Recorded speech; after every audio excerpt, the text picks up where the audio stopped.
നല്ലവനായ സ്വർഗ്ഗപിതാവേ, ഈ പുതിയ ദിവസത്തിനായി നന്ദി പറയുന്ന കർത്താവേ, വീണ്ടും കർത്താവെ നിൻ്റെ പന്നിലായിരിക്കാൻ പിതാവെ അനേർക്ക് വേണ്ടി വചനം പറയുവാനും നീ ഞങ്ങളെ തിരഞ്ഞെടുത്ത കൃപയ്ക്കായി നന്ദി പറയുന്ന കർത്താവെ, വചനം സംസാരിക്കുമ്പോൾ നിങ്ങൾ ഞങ്ങൾ നാവിനോട് ചേർന്ന് നിൽക്കണമേ, അന്ധകാര ശക്തിയെ വിടുവിക്കണമേ, പരിശുദ്ധാത്മാവ് നിറയ്ക്കണം. യേശുവിൻ്റെ നാമത്തിൽ തന്നെ ആമേൻ. 7:1 മുതൽ നീ നിങ്ങൾ എഴുതി ചോദിച്ച കാര്യങ്ങളെപ്പറ്റി പ്രതിപാദിക്കാം. സ്ത്രീയെ സ്പർശിക്കാതിരിക്കുകയാണ് പുരുഷന് നല്ലത്. എന്നാൽ വ്യഭിചാരം ചെയ്യുവാൻ പ്രലോഭനങ്ങൾ ഉണ്ടാകണമെന്നുകൊണ്ട് പുരുഷനെ ഭാര്യയും സ്ത്രീക്ക് ഭർത്താവ് ഉണ്ടായിരിക്കട്ടെ. ഭർത്താവ് ഭാര്യയോടും ദാമ്പത്യ ധർമ്മം നിറവേറ്റണം. അതുപോലെ തന്നെ ഭാര്യയുടെ ശരീരത്തിന്മേൽ അവകാശം അധികാരവും ഭർത്താവിനാണ്. അതുപോലെ തന്നെ ഭർത്താവിൻ്റെ ശരീരത്തിന്മേൽ അവനല്ല ഭാര്യയാണ് അധികാരം. പ്രാർത്ഥനാ ജീവിതത്തിനായി ഇരുവരും തീരുമാനിക്കുന്നു. കുറേ കാലത്തേക്കല്ലാതെ പരസ്പരം നൽകേണ്ട അവകാശങ്ങൾ നിഷേധിക്കരുത്. അതിനുശേഷം ഒന്നിച്ചു ചേരുകയും വേണം. അല്ലാത്ത പക്ഷം നിങ്ങളുടെ സമയക്കുറവ് നിമിത്തം പിശാച് നിങ്ങളെ പ്രലോഭിപ്പിക്കും. എന്ത് ഒരു ആനുകൂല്യമായിട്ടാണ് ഞാൻ പറയുന്നത്, കൽപ്പനയായിട്ടല്ല. എന്നാൽ എല്ലാവരും എന്ന പോലെ ആയിരുന്നുവെങ്കിൽ എന്നും ഞാൻ ആശിക്കുന്നു എന്നും. എന്നാൽ ദൈവത്തിൽ നിന്ന് ഓരോരുത്തർക്കും പ്രത്യേക ദാനങ്ങളാണല്ലോ ലഭിക്കുന്നത്. സ്ത്രീയെ സ്പർശിക്കാതിരിക്കുകയാണ് പുരുഷന് നല്ലത്. ഇന്ന് സ്ത്രീയെ സ്പർശിക്കാതെ വ്യഭിചാരവും മോഷണവും കഞ്ചാവും മയക്കുമരുന്നുമാണെന്ന് സ്ത്രീ കർത്താവായ യേശുദമ്പുരാൻ പറഞ്ഞു, സ്ത്രീയെ നീ വിവാഹം കഴിക്കാതിരിക്കുന്ന നന്ന്. എന്നാൽ നിന്റെ ദുർനടപ്പ് മാത്രം നീ വിവാഹം കഴിക്കും. ഇന്നങ്ങനാണോ? വ്യഭിചാരം എന്ന് പറയുന്ന ഒരു ഇതായിട്ട് വന്നേക്കും, ഒരു പാഷനായിട്ട് വന്നേക്കും വ്യഭിചാരം. ഭർത്താക്കന്മാരെ ഉറക്കിക്കെടുത്തിട്ട് ഭാര്യമാരെ ഉറക്കിക്കെടുത്തിട്ട് ഭർത്താവും അവൻ്റെ കുടുംബം അന്തചിന്തമാണ്. ഇത് നമ്മളല്ല പറഞ്ഞു. നമ്മളെ മക്കൾ എങ്ങനെ പോകുന്നത് നമുക്കറിയാം. ഇന്ന് അപ്പനും അമ്മയും ഇഷ്ടാനുസരണത്തിന് പോയിട്ട് ഇന്ന് മക്കൾ തോന്നുന്ന വഴിയിലോട്ട് പോകും. അയ്യോ എൻ്റെ മക്കൾ പോയത് അന്ന് കരഞ്ഞിട്ട് കഥയില്ല. അടിസ്ഥാനം കല്ലിന്മേൽ കല്ല് ശേഷിക്കില്ലെന്ന് കർത്താവ് പറഞ്ഞു. അടിസ്ഥാനം കല്ല് വെച്ച അടിസ്ഥാനം മണ്ണിൽ മേലെ അടിസ്ഥാനം ഇട്ട് കഴിഞ്ഞാൽ തിര വന്ന് വെള്ളം അടിച്ച് മൊത്തം പോകും. അടിസ്ഥാനം നമ്മൾ എങ്ങനെ മക്കൾക്ക് വേണ്ടി ഇട്ട് കൊടുക്കണം. ഇപ്പം നമ്മൾ ഇഷ്ടാനുസരണം പോയി ഉള്ള പാവം അത്രയും തിന്ന് കുടിച്ചും വെള്ളം അടിച്ചും വിചാരം ചെയ്ത് എല്ലാം പോയി കഴിഞ്ഞിട്ട് വെയ്യാതെ വരുമ്പോൾ അച്ഛൻ ഒന്ന് പ്രാർത്ഥിക്കണം, ബ്രദറെ ഒന്ന് പ്രാർത്ഥിക്കണമെന്ന് പറഞ്ഞിട്ട് കഥയില്ല. നമ്മൾ പണ്ടത്തെ ഉള്ള ജീവിതം 3 മാസം കഴിയുമ്പോൾ 90 ദിവസം കഴിയുമ്പോൾ നമ്മൾ ചെയ്യുന്ന പാവമല്ല ഈ കുഞ്ഞുങ്ങൾക്ക് പുക്കിൾക്കുടിക്കുള്ളിൽ എത്തും. നമ്മൾ ആദ്യം ചിന്തിക്കണം. ദൈവത്തിൻ്റെ ദാനമെന്ന് പറഞ്ഞിട്ടൊന്നും കഥയില്ല. ഒന്നാമത്തെ പാവമാണ് വ്യഭിചാരം ചെയ്യുന്നത്, ഭർത്താവിനെ വഞ്ചിക്കുക. കർത്താവ് അമ്പരാൻ പറഞ്ഞിട്ടുണ്ടല്ലോ, പ്രലോഭങ്ങൾ ഉണ്ടാകുമെന്നതുകൊണ്ട് പുരുഷൻ ഭാര്യയും സ്ത്രീ ഭർത്താവും ഉണ്ടായിരിക്കട്ടെ. ഇവർക്ക് രണ്ടുപേരും ഉണ്ടാകും. അതായത് പ്രലോഭനങ്ങൾ തമ്പുരാൻ്റെ ശിഷ്യന്മാരിലേക്ക് തന്നെ നമ്മൾ ചെയ്യും. പ്രലോഭനങ്ങളിൽ നിന്ന് അകപ്പെടാതെ ഉണർന്ന് നിന്ന് പ്രാർത്ഥിക്കാനാണ് പറഞ്ഞത്. അങ്ങനെ പ്രലോഭനങ്ങൾ എല്ലാവർക്കും ഉണ്ടാകും. പ്രലോഭനങ്ങളില്ലാത്ത മനുഷ്യനാകുമ്പോൾ പ്രലോഭനം ഉണ്ടാകും. ഉണ്ടായിക്കഴിയുമ്പോൾ അത് പ്രാർത്ഥിക്കാനും പിടിച്ചിരിക്കാനും കഴിയും. ഇന്ന് ഒരു കണക്ക് നോക്കിയ പുരുഷന്മാരാണ് നല്ലത്. വലിയ പാവങ്ങളിൽ നിന്ന് മാറിക്കുന്ന സ്ത്രീകൾ എന്ന് പറഞ്ഞു കഴിഞ്ഞാൽ പാവത്തിൻ്റെ മേളിൽ പാവം. വല്ലതും ചെയ്ത് കഴിഞ്ഞാൽ ഞാനൊന്നും ചെയ്യുന്നില്ല, പിന്നെ മറച്ചു വെച്ചിട്ട് വീണ്ടും പോവുക പാവത്തിന്. എന്നാൽ ഈ പാവം ചെയ്യുന്നവർ വീണ്ടും അപ്പുറത്ത് പോയി വീണ്ടും 10 പേരെ കൂട്ടി ഇങ്ങോട്ട് പറഞ്ഞു വിടുവാൻ നിങ്ങൾ ചിന്തിക്കുന്നുണ്ട്. ഈ പാവം ചെയ്യുന്നത്, ഞാൻ വലിയ ആളാണ്, ഞാൻ കാര്യം അവൻ പാവമാണ്. അവന് സംശയരോഗ്യം കേട്ടോ, അവൻ കഞ്ചാവ് അടിക്കുന്നത് നീ ചെയ്യുന്നത് എന്താ, നമ്മൾ ചെയ്യുന്നത് എന്താ? ഒരു സ്ത്രീ ചെയ്യുന്നത് എന്താണെന്ന് ചിന്തിക്കുന്നുണ്ട്. എത്രയോ പുരുഷന്മാരെന്തൊക്കെ പറഞ്ഞിട്ടുണ്ടെന്നറിയോ? ഞാൻ പ്രാർത്ഥിച്ച് നോക്കുന്ന സംഗതി ഇതാണ്.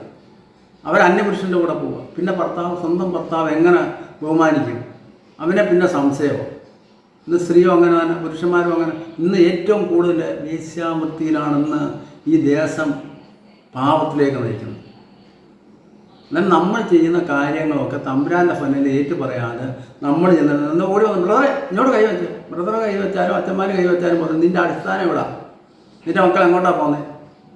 ഡ്രസ്സ് ഇടാൻ പോകുന്നുണ്ടോ? ഡ്രസ്സ് മാന്യമായിട്ട് ഇടുന്നുണ്ടോ? ഡ്രസ്സ് ഇന്ന് കഞ്ചാവായി വരുന്നത് നമ്മുടെ മക്കളെ പോകുന്നത് എന്താ? അടിസ്ഥാനമില്ല. പള്ളിയിൽ പോകുന്ന നേരത്തെ പിള്ളേരെ ട്യൂഷൻ വിടും. കളക്ടർ ആദ്യം വന്നത് അവരെവിടാ പോകുന്നത്? ഈ അടുത്ത സമയത്ത് ഞാൻ വണ്ടിയിൽ കയറി എനിക്ക് നാണമായിട്ട് ഞാൻ മാറിപ്പോയി. ഇന്ന് പെൺപിള്ളേർക്ക് യാതൊരു ഇതുമില്ല. അവർ ചെയ്യുന്നത് എന്താണ്? പുരുഷന്മാരെ ഇങ്ങോട്ടാണ് പിടിക്കുന്നത്. അവർ മാറിപ്പോയാൽ പെൺപിള്ളേരും അങ്ങോട്ട് ചെന്ന് പിടിക്കും. കാലത്തിൻ്റെ പോക്കാണ്. നമ്മുടെ മാതാപിതാക്കൾ നേരത്തെ എങ്ങനെയായിരുന്നു ജീവിച്ച്? ആ അടിസ്ഥാനം എങ്ങനെയാണ് നമുക്കൊന്ന് ചിന്തിക്കണ്ടേ? ആ ചിന്തിക്കുന്നതനുസരിച്ച് മക്കൾ പറഞ്ഞു, ഞാൻ 10 പേരെ ഉന്നതിക്കും. പാവം, നീ രാത്രിയിൽ നീ എന്താ ചെയ്യുന്നത്? പാപത്തിൻ്റെ വഴി നിൻ്റെ പടിവാതിൽ കിടപ്പുണ്ട്. അയ്യോ ഞാനൊന്നും ചെയ്യുന്നില്ല, പിന്നെ ഭർത്താവിൻ്റെ മേലോട്ട് അങ്ങോട്ട് താങ്ങിയാൽ മതി. അവൻ അങ്ങനെ പറഞ്ഞു, അവൻ സംശയരോഗി. നീ ചെയ്യുന്നത് നല്ലതാണോ? എന്താ ഭർത്താക്കന്മാർ മിണ്ടാതിരിക്കുന്നത്? ഇത്രയൊക്കെ പ്രായമായി അവരങ്ങ് ഒതുങ്ങി ക്ഷമിക്കും തോറും നിങ്ങൾ എന്തുവാ ചെയ്യുന്നത്? വീണ്ടും വീണ്ടും പാപത്തിലേക്ക് നയിക്കുമോ? ഏതായാലും തമ്പുരാൻ്റെ കണ്ണ് മൂടിക്കെട്ടാൻ ആർക്കും പറ്റത്തില്ല. നമ്മൾ ആരെങ്കിലും ചിന്തിക്കേണ്ട, തമ്പുരാൻ്റെ കണ്ണ് ഒരിക്കൽ പോലും മൂടിക്കെട്ടാമെന്ന് ആരും വിചാരിക്കേണ്ട. അന്ന് വിചാരിച്ച് വന്ന് കിടന്നിട്ടൊന്നുമില്ല.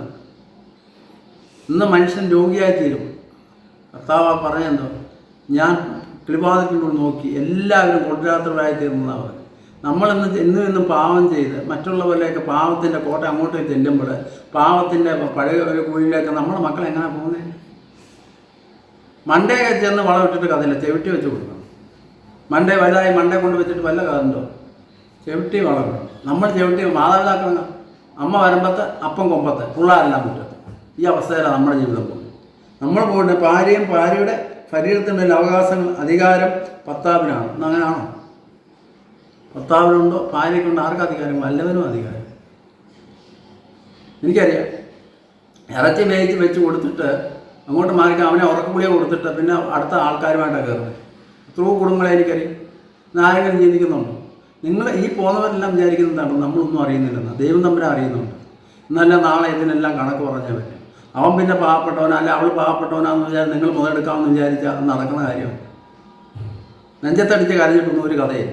അവസാനം നിങ്ങളുണ്ടല്ലോ, അവസാനം കണക്ക് പറഞ്ഞ് തന്നെ വേണം. അവരിപ്പോൾ ക്ഷമിക്കുന്നത് എന്താവോ? എൻ്റെ ഭർത്താവ് അല്ല എൻ്റെ ഭാര്യ, ഇനി ഇത്രയ്ക്കത്തെ നാളെ ജീവിതം അതിനേനെ നെഞ്ചത്തടിച്ച് കരഞ്ഞിട്ട് ഒരു കഥയില്ല. വലിയ രോഗവും പീഡനങ്ങൾ വരും, പിന്നെ കഥ കരഞ്ഞിട്ടും ഇല്ല. അതാ തമ്പുരാൻ പറയാം, അതാ അവനല്ല. എന്നാൽ ഇരുവരും തീരുമാനിച്ച് കുറേ കാലം അല്ലാതെ പരസ്പരം നൽകേണ്ട അവകാശങ്ങൾ നിഷേധിക്കരുത്. ഇന്നുണ്ടോ ആരെങ്കിലും? എനിക്ക് അനേകം അറിയാം. എത്ര ഭാര്യമാരെ ഭർത്താക്കന്മാർ 2 കട്ടിലേറെ അടക്കണം. എത്രയോ എണ്ണത്തിൽ ഞാൻ പിടിച്ച് 2 ഒന്നിച്ച് കിടപ്പിച്ചിട്ടുണ്ട്. വലിയ ഓരോ കാര്യങ്ങളാണ് പറയുന്നത്. നിങ്ങൾ കൊടുക്കേണ്ട കാര്യങ്ങൾ, ആഹാരം വെച്ചിട്ട് പട്ടിണി അടക്കേണ്ട ഒരു കാര്യമില്ല.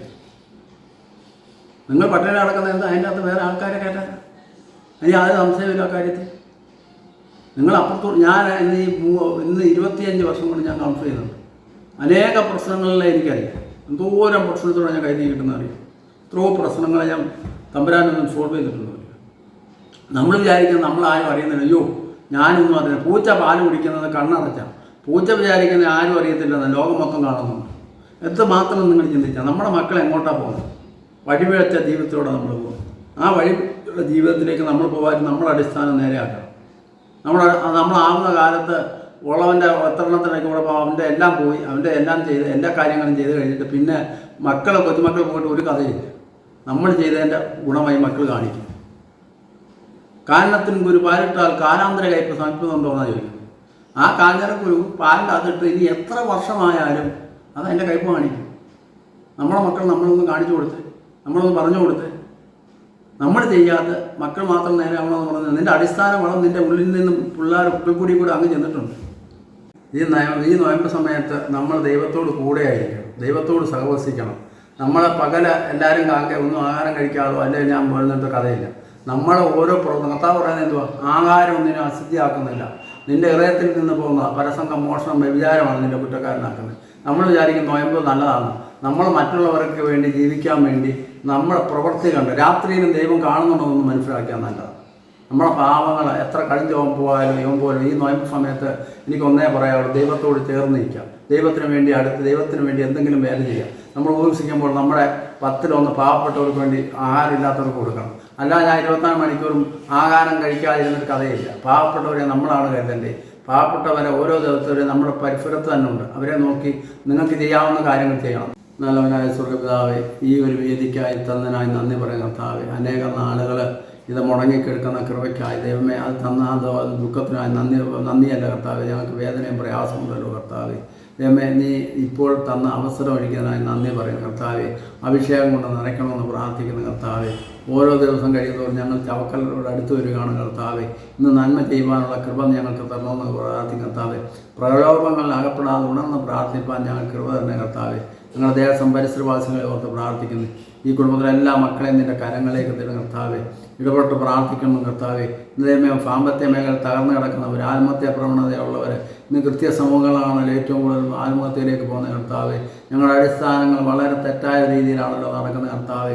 ഞങ്ങളുടെ അടിസ്ഥാനങ്ങളെ വളർത്തി മുന്നോട്ട് പോകുവാൻ നീ ഞങ്ങളെ അനുഗ്രഹിക്കണമെന്ന് പ്രാർത്ഥിക്കും കർത്താവെ. ഇടപെട്ട് അനുഗ്രഹിക്കണേ കർത്താവ്. ഞങ്ങളെ ഓരോ ദിവസം കഴിയുന്തോറും നിൻ്റെ പാവമായ പങ്കലങ്ങളിൽ നിന്ന് എടുത്തു മാറി ദൈവത്തിൻ്റെ പരിശുദ്ധാത്മാവ് കൊണ്ട് നിറയ്ക്കണമെന്ന് പ്രാർത്ഥിക്കുന്നു. എല്ലാ ബന്ധനങ്ങളും അരിയിട്ട് കർത്താവെ. ആത്മഹത്യ പ്രവണതകളെല്ലാം മക്കളെയും നിൻ്റെ കരങ്ങളിലേക്ക് പിതാവെ. കഞ്ചാവ് മയക്കുമരുന്ന് അടിച്ച എല്ലാ മക്കളെയും നിൻ്റെ കരങ്ങളിലേക്ക് നിർത്താവെ. മാതാപിതാക്കൾ മക്കളെ ഓർത്ത് ഭാരപ്പെടുന്ന മാതാപിതാക്കളെ ഓർത്ത് പ്രാർത്ഥിക്കുന്നു. ദൈവമേ, അവരെ മക്കൾ പോയിട്ട് എപ്പോൾ തിരിച്ചു വരുമെന്ന് അറിയില്ലല്ലോ കർത്താവെ. ദൈവമേ, ഇന്ന് കാവട്ടികളും കഞ്ചാവിനും മയക്കുമരുന്ന് കിടക്കുന്ന അനേക മക്കളെ നിൻ്റെ കരങ്ങൾ തരുന്നു. പരിശുദ്ധാത്മാവ് കൊണ്ട് നിറയ്ക്കണം, അന്ധകാലത്തിലെ പിടിവിക്കണം. ദൈവമേ, നല്ല കൃപയ്ക്കായി ഓർത്ത് പ്രാർത്ഥിക്കുന്ന കർത്താവെ. ദൈവമേ, വചനം കേൾക്കുമ്പോൾ അനേക മക്കളിലേക്ക് ചെന്ന് ഇതുതല മൂർച്ചയുള്ളതും ശക്തിബന്ധങ്ങളെ തകർക്കുന്നതും മഞ്ചയിലെ മാംസം തുളച്ചു കയറുന്നതാണെന്നല്ലോ കർത്താവെ.